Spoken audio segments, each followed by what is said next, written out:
Good evening. My name is Sean Ulmer. I'm Executive Director here at the Cedar Rapids Museum of Art. And I want to thank you for joining me for another in our series of programs called One Night Stand. And this is a series of brief programs that we do once a month that focus on one work by one artist for one evening. And so we are thrilled that you have joined us.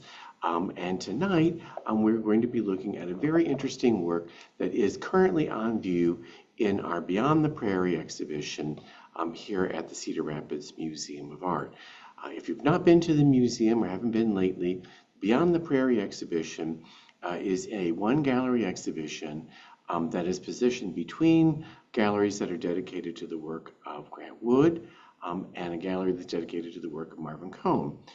Two really amazing Midwestern artists, and the Beyond the Prairie exhibition looks at other Midwestern artists, Iowan and Midwestern artists, and that exhibition changes every 6 months. So this piece that we're going to look at today is currently on view as a part of that exhibition, but won't be on view perpetually. So do come down to the museum and take a look at this work. It's really a fascinating piece by yet another one of our wonderful Iowa artists. And at this point, I'm going to go ahead and share my screen and bring up my PowerPoint.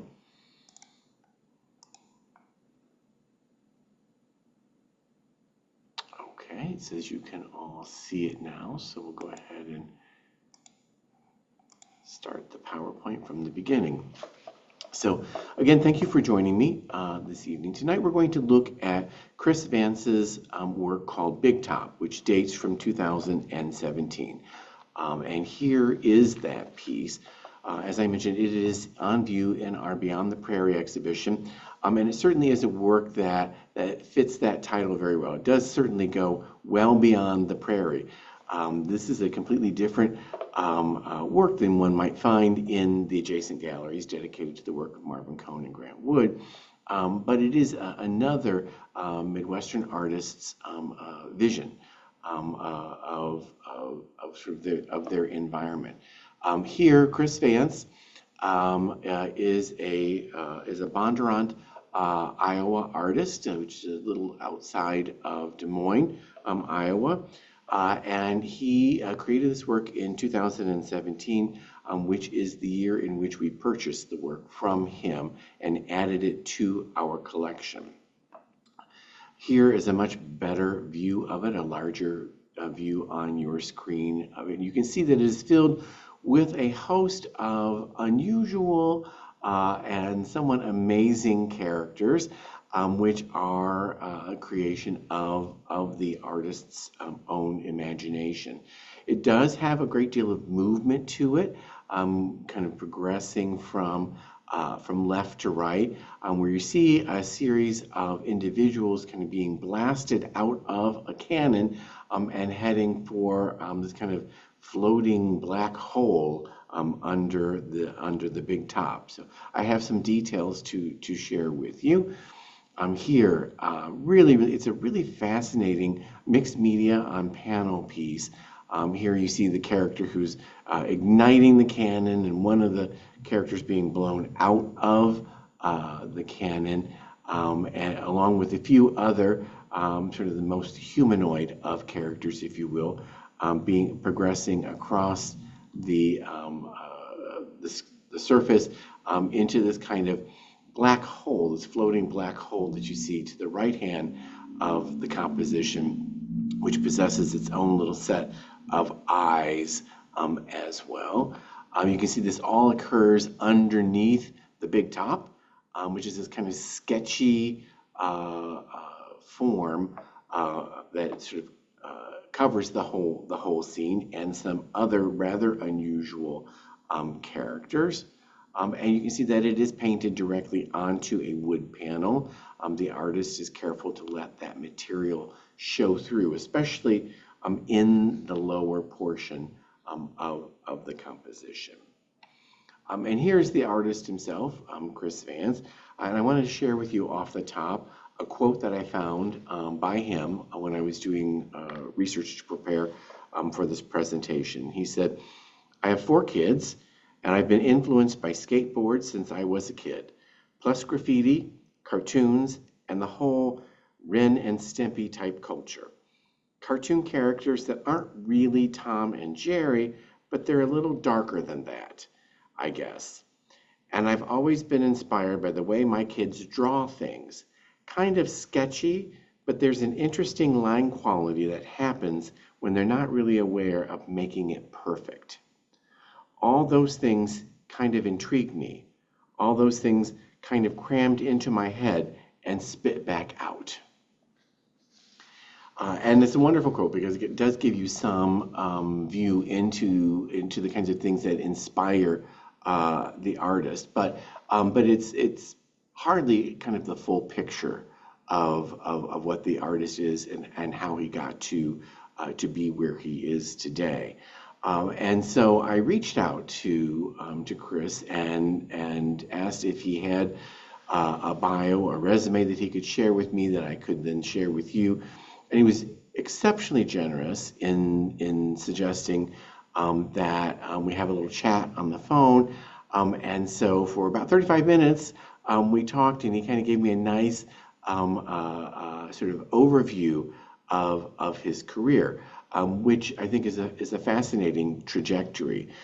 He always wanted to work with his hands, even as a child.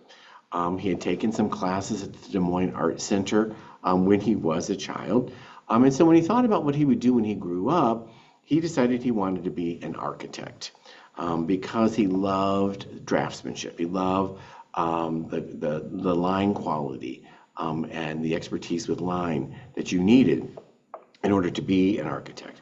But by the time he got to college, however, was taking some classes, he realized that architecture has really been moved over to sort of CAD drawings and which utilized computers, and he really didn't have any interest in that. He really wanted to draw. And so the next thing he thought of was maybe graphic design. So when he took some graphic design courses, he realized that those two were moving to a computer-based arena. And he had no interest in that as well. So he started taking some art classes at Iowa State University and really liked them because he could really use his interest in line drawing in them. And so he told his dad that he wanted to become an artist, and his dad said that was the dumbest thing to do. And he said that cemented it. He was going to be an artist, and he was going to be a successful artist. Just in response to his dad's opinion. So he did switch his major, and once he switched his major to fine arts, his GPA and his work soared. He describes himself as being very competitive. He always wanted to outwork everybody. So when a professor assigned a particular project to the class, he would submit 5 examples. And he was working at the same time in a multitude of different styles, finding that one thing for him led to another. By the time he was a junior in college, he was beginning to get noticed by his professors, and by the time he was a senior, he was named the Art Student of the Year. Next, he says he needed to figure out how to sell his artwork.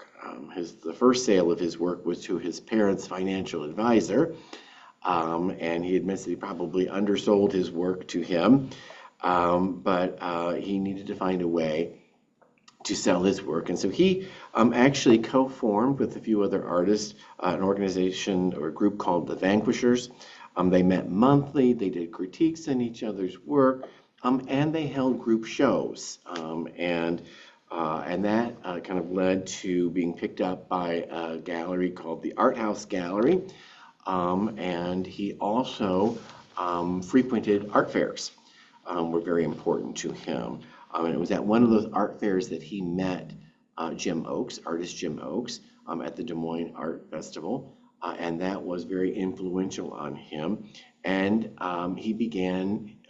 Chris Vance began to show his work at art fairs as well. After the art house went bankrupt, he was only showing at art fairs, and it was at an art fair, I understand, that he met T.J. Moberg, who approached him and said he was starting a new gallery, and would Chris Vance consider being part of Moberg Gallery, and he agreed to do so. And so he has been with them from the beginning. That was 20 years ago. Moberg opened, I think, in 2003. And so he's been with them now for over 20 years. He's been working as a professional artist for over 25 years. And he's super driven. He's very, very dedicated. He is in the studio working 7 days a week and trying to get as much done while still being a father of four. And he believes wholeheartedly that artists must continue to evolve throughout their career. He suggests that artists try collaborating with other artists, and that is something that he himself has done, and I have an example of that coming up in the PowerPoint.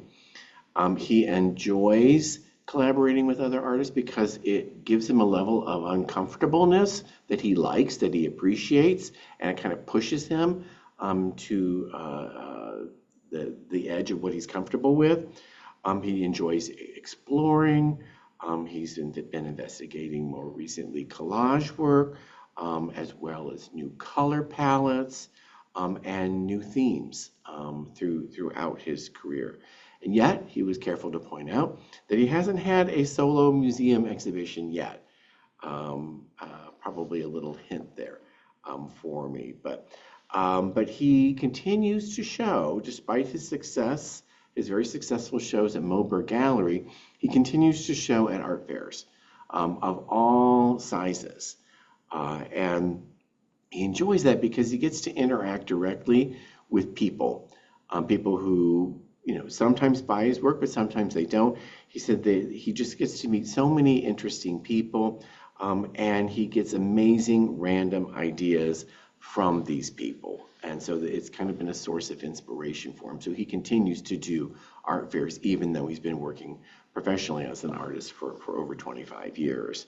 He encourages artists, as well as himself, to take chances, to listen to other people, but ultimately to be authentic, to really sort of do what really inspires them, because it's very easy to tell an inauthentic piece.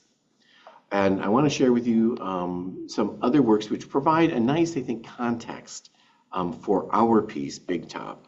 Many people know Chris from his large mural projects. Here's one example of it. You can see how the characters in this mural project, and I have another view of it, relate very directly to some of the characters that appear in Big Top, as well as this mural piece that I have on the screen now. And here, a little bit more abstracted one, but a large mural work. But he isn't just a muralist. I mean, obviously, Big Top is not a mural. It is a discrete object that we have in the collection. And it relates to kind of a series of characters that Vance has been developing throughout his career. So here are a series of skull figures, and there is a skull figure that appears in Big Top. And this is one of the sort of series that Chris Vance is well known for, kind of a signature skull series. Upper left is the dunce or a king. Upper right is full-time jobs. And in the center, every rose has its thorns. So he has very unique titles for these pieces in these series. And this is just but one series that he's been exploring throughout his career. Here another one. This is bar flying, referring to barflies. The one in the center top is teenagers that need to shave. is the title of that piece. The one on the left is Every Which Way But Loose. And I don't have a title for the image you see on the lower right, but you can see that that is one that is becoming a little bit abstracted, and then it's something that you see in some of Chris's work in these figures, in these character studies, but also in other work as well. So. Here, referring specifically to skateboard culture, Skate or Die One, a wonderful painting on, mixed media painting on skateboard deck. And here, a larger view of it with Skate or Die 2 and Skate or Die 3, where you can see, again, sort of the flushing out of these characters that he's developing. Some inspired by popular culture, and then others that are coming completely out of his own imagination. A couple of other standalone pieces, and you can find many, many images of Chris's work on the internet if you're interested, or if you go to Moberg Gallery's website, you'll see a great deal there. Iowa Yep, that you see here. Again, sort of a wonderful character. Each with their own sort of personality, oftentimes against kind of blank or abstracted background. Level Up, I included this work because it is a mixed media on paper, so you get a sense of that he's not working just simply on panel, but also on paper here, kind of superhero character against a very animated background, which is very similar to kind of the same sort of animation that one finds in Big Top. Or Sigs in the 1980 Chevy Citation, which is a collage and acrylic on paper. So this is really truly a mixed media piece, a wide variety of elements here, all for evocative of a moment in a 1980 Chevy Citation. And then there's some smaller works, discrete work, called here one Boy's World. These are the kinds of work that you might find that he takes with him when he goes to art fairs. Kind of standalone pieces here, an anthropomorphized mug that you see now is kind of taken on truly a life of its own against an abstracted background with some sort of gestural application of pigment. Or here Mixer, where you kind of see a lot of these characters all kind of mashed together and kind of a mashup. Again, the same sort of smaller, more discrete size, and again against a background that is abstracted, either flat or abstracted with spray paint or other gestures in the background. And it's that abstracted quality that is a side of Chris Vance's artwork that is oftentimes not discussed or brought forward. So we do find it in a work like this, which is one of his collaborations here with Van Holmgren, which is a more recent piece where they're each working on the piece.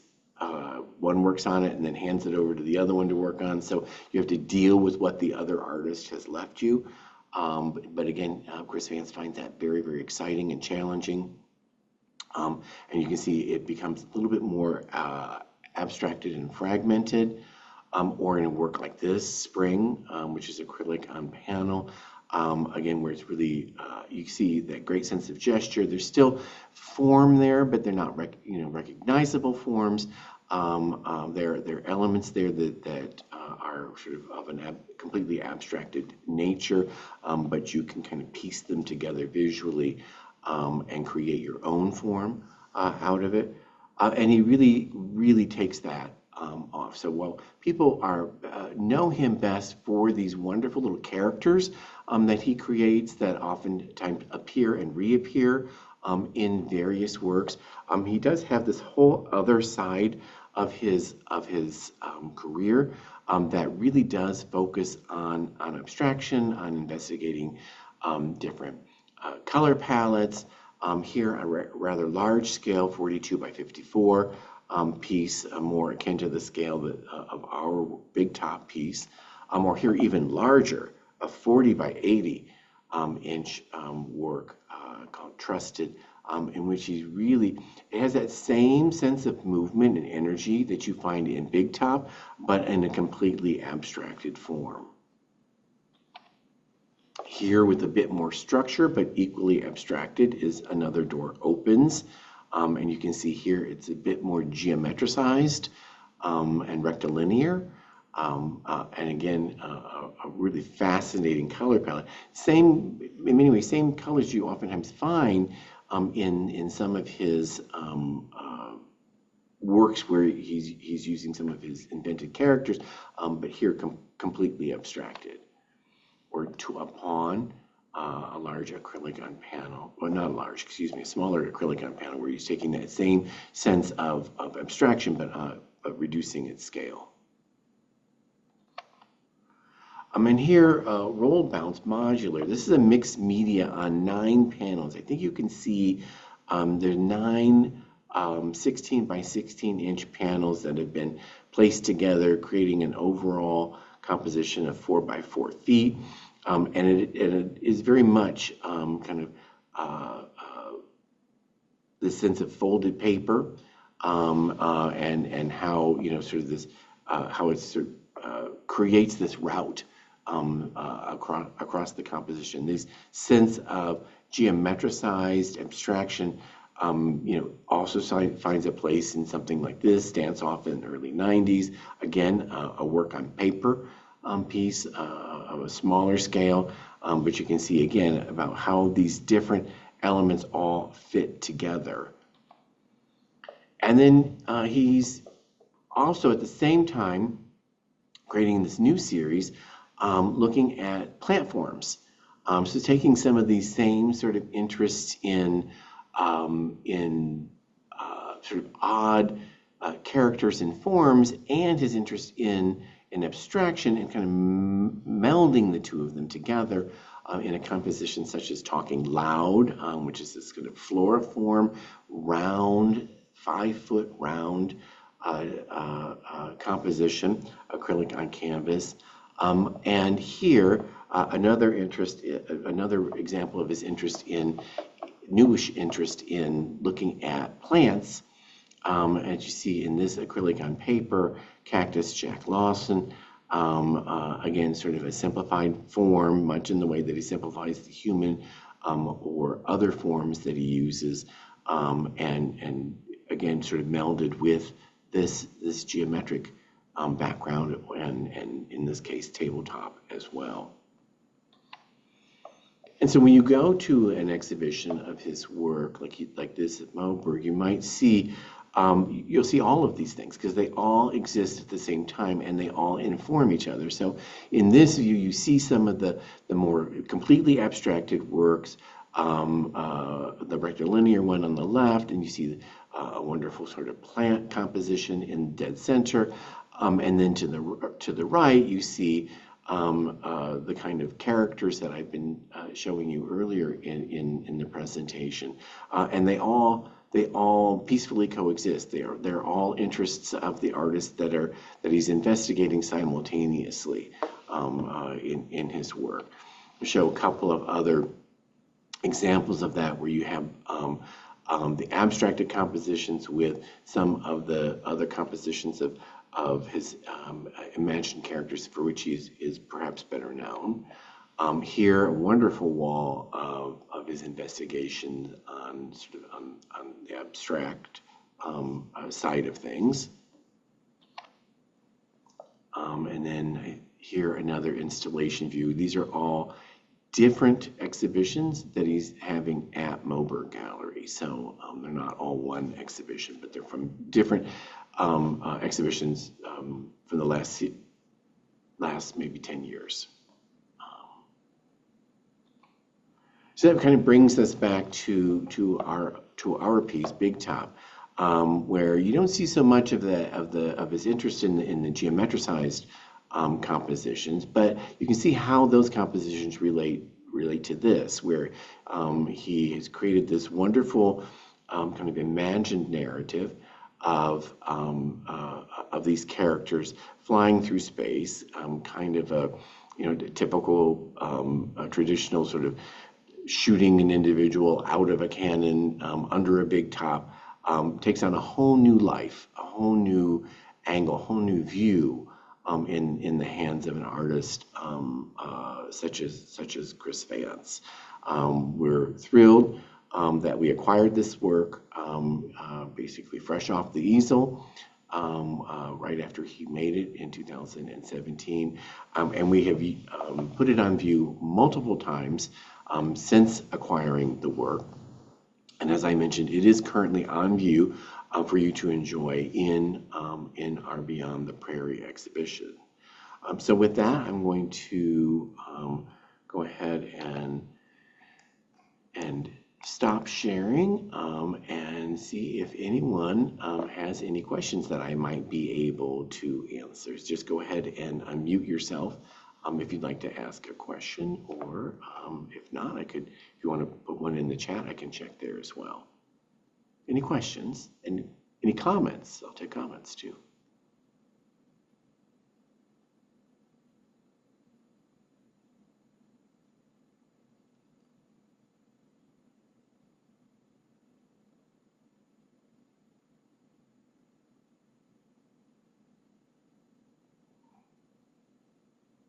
So there's a question in the chat about the location of some of his murals.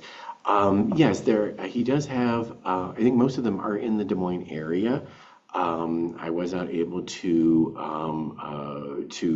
find all of them, but many of them are in the Des Moines area. And I know it's because he has a write-up on the Des Moines, there's a Des Moines public art group, and I know that they featured some of his murals. So I know some are in Des Moines, but I don't imagine that they're exclusive to Des Moines. But good question.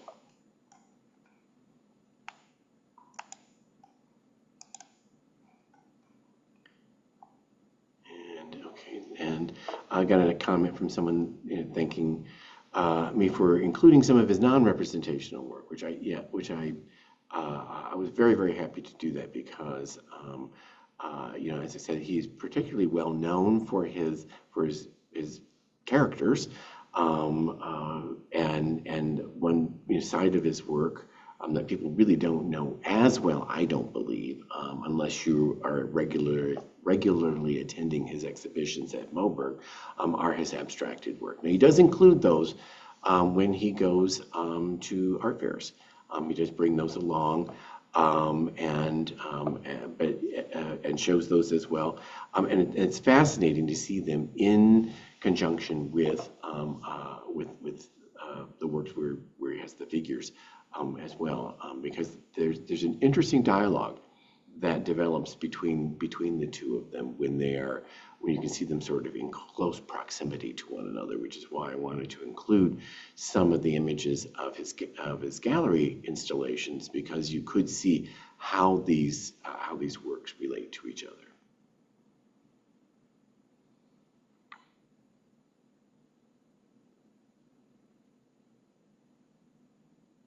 Well, if there are no other questions or comments, I thank you for joining me this evening for another in our series of one-night stands, these short programs that look at one work by one artist for one evening. I hope you have enjoyed this closer look at the work of Chris Vance, and we will see you next month. Thank you.